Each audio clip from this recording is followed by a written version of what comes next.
I guess to preface, all three of these are very short piano pieces that are meant to show some emotion or some image. And they were kind of a study based on Prokofiev's Fugitive Visions, which was a piano cycle of 20 piano miniatures that he wrote that were also meant to evoke these just short images or emotion. So I'd study them with my professor and find some of the techniques that Prokofiev used and then try to write my own pieces using one or two techniques and elaborate on them. So in this one, Insight, I was playing with parallel motion and thematic fragments. So right at the beginning there, you get the first theme and it recurs throughout a very simple form, but you can see even that first chord in the right hand, there's parallel motion to every note after that. The melody would be the top notes, but that chord, it stays within this key and it's just parallel motion. That was a really important element here. And I alternated between kind of some scalar parallel motion versus chromatic parallel motion. You see in the third bar, it just chromatically inches its way up.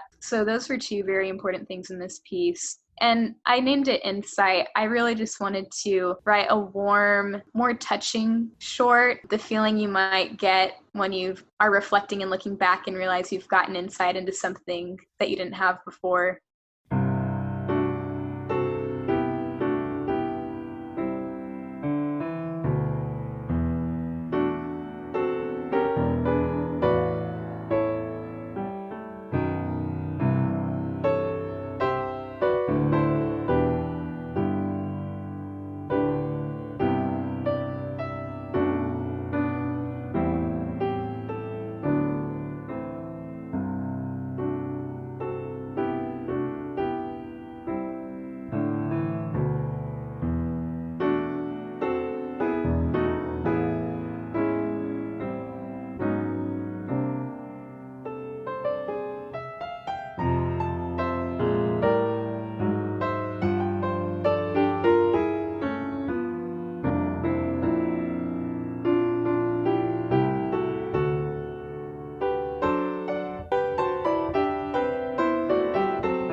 Similar to the other one, I'm trying to create a feeling of uncertainty, of being unsure. And the big thing here is the ostinato, that the three notes right at the beginning, they're played almost entirely that way throughout.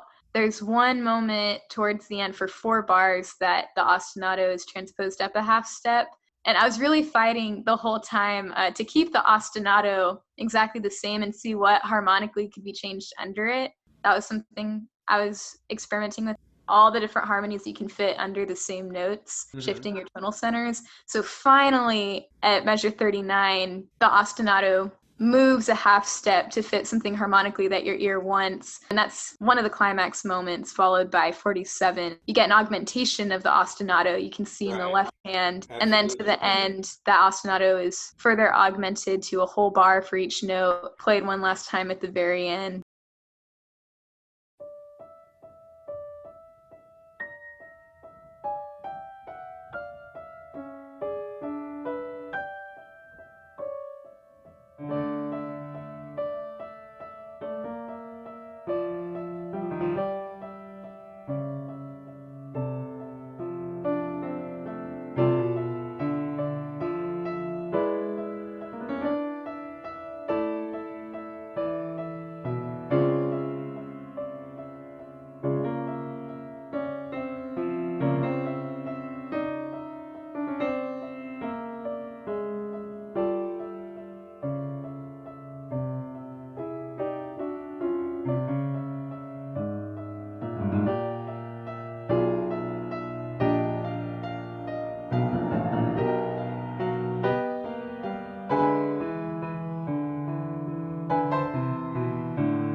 Very difficult.